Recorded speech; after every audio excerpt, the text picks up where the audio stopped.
और आज की बड़ी खबर है कि आईडीएफ के निशाने पर गाजा के हॉस्पिटल, जहां अल शिफा हॉस्पिटल की आईडीएफ ने घेरेबंदी की है। इंडोनेशियाई हॉस्पिटल के पास आईडीएफ के हमले को लेकर भी बड़ी खबरें आई हैं। तो जिस तरीके से अस्पतालों का घेराव किया जा रहा है, जाहिर सी बात है इस घेराव के साथ जो तस्वीरें सामने आ रही हैं, सवाल इजरायल पर भी उठाए जा रहे हैं। लेकिन इजरायल अपनी तरफ से इन दावों को खारिज करते हुए साफ कह रहा है कि अस्पतालों पर निशाना इसलिए क्योंकि अस्पतालों को अपना सेफ ठिकाना बनाया हुआ था हमास ने, और इन ठिकानों में कैसे सुरंगों पर भी रास्ता निकल रहा था उसकी तस्वीरें कुछ दिन पहले जब जारी की गई तो टीवी 9 भारतवर्ष ने आपको वो तस्वीरें दिखाई। लेकिन अब अस्पतालों पर हो रहे हमलों को लेकर एक और एक्सक्लूसिव जानकारी सामने आई है, क्योंकि गाजा के हॉस्पिटल इजरायली सेना के आखिर निशाने पर क्यों है, यह अभी तक एक सबसे बड़ा सवाल था। और आईडीएफ गाजा के अस्पतालों को चुन चुनकर निशाना बना रही है, इस पर सवाल क्यों उठाए जा रहे थे, क्यों इजरायल की सेना हॉस्पिटल्स को टारगेट कर रही है, उसी के बारे में एक्सक्लूसिव जानकारी अब आपके सामने। क्योंकि अल शिफा हॉस्पिटल, आपको बता दूं, इंफॉर्मेशन वॉल का रुख करते हुए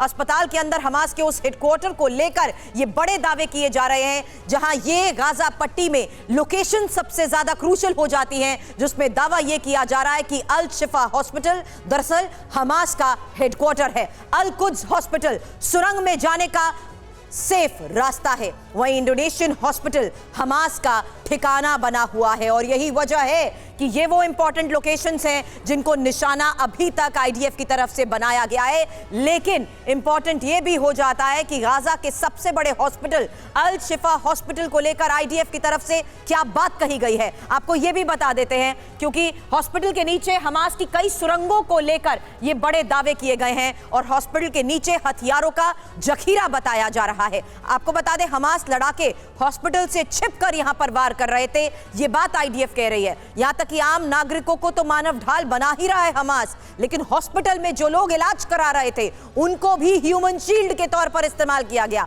हॉस्पिटल में आम लोगों के भेष में ही हमास के लड़ाके भी छिपे रहे, आम लोगों के बीच रहते हुए किस तरीके से इन्होंने हमलों को अंजाम दिया है। प्रोफेसर अमिताभ सिंह इस वक्त हमारे साथ हैं। प्रोफेसर अमिताभ, ये दावे और पुख्ता हो जाते हैं जब बकायदा ना सिर्फ वीडियो जारी कर ये सबूत दुनिया के सामने रख दिए गए कि ये हॉस्पिटल की बिल्डिंग और उसी के साथ सुरंग के रास्ते, और अब तो ये भी साफ हो गया कि इन्हीं बिल्डिंग्स यानी हॉस्पिटल्स की आड़ में कैसे अपना हेडक्वार्टर बनाकर वहां से ऑपरेट किया जा रहा था, और जो लोग इलाज करा रहे हैं उन्हीं के साथ आम लोगों के भेष में हमास के ये लड़ाके थे। देखिए, ये बहुत ही डिफिकल्ट सिचुएशन है किसी के लिए भी और किसी आर्मी के लिए।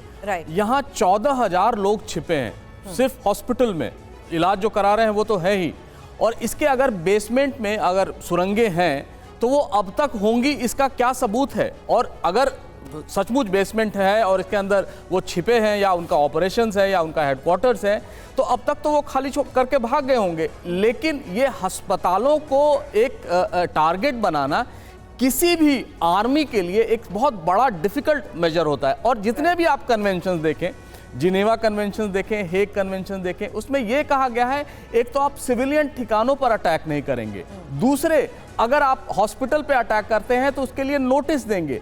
और ये नोटिस, और इसके पहले भी हमने देखा है अल शिफा के पार्किंग में जो भी जिस तरह से भी वो रॉकेट गिरा, उसके बाद पूरी वेस्ट एशिया की पॉलिटिक्स बदल गई।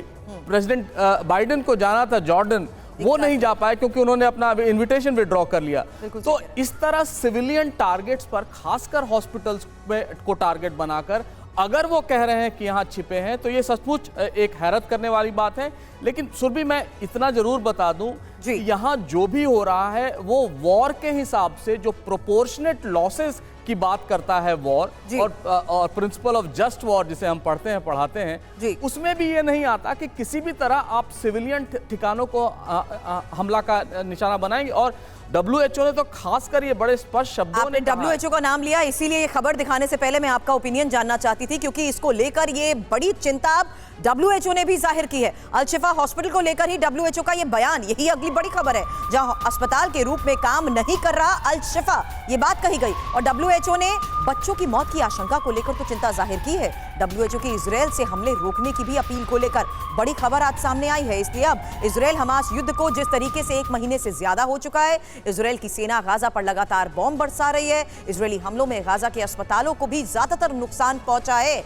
अब ये इंफॉर्मेशन आपके सामने, क्योंकि अभी तक जो डिक्लेयर्ड इंफॉर्मेशन सामने आती है और या कहें कि अनुमान है, उसके मुताबिक 137 अस्पतालों पर हमले हो चुके हैं, 20 अस्पताल बंद हैं।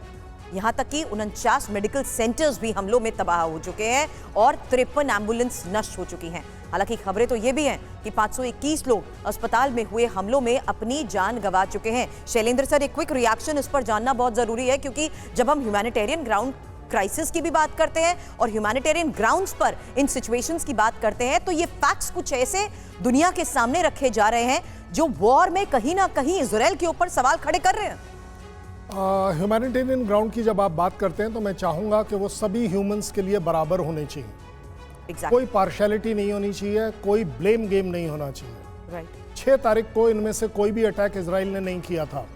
7 तारीख की ह्यूमैनिटेरियन को रेसिप्रोकेट किया जा रहा है, तो अब वो इन ह्यूमैनिटेरियन हो गई। साइड मत लीजिएगा, बिल्कुल दुख की बात है, मेरे लिए अपने लिए दुख की बात है। 4000 बच्चे निहत्थे मर गए, कल और परसों में 3 टॉडलर्स मर गए। कोई चीज़ अच्छी नहीं हुई। लेकिन 7 तारीख को जो 40 बच्चे मरे वो कम थे, 4000 ज़्यादा थे। ये अगर ह्यूमैनिटेरियन है, then I don't believe in this humanitarian. एक बच्चा भी अगर मरता है वो मेरा बच्चा है, इंसानियत का बच्चा है, इंसान का बच्चा है। किसने कहा ये वॉर है?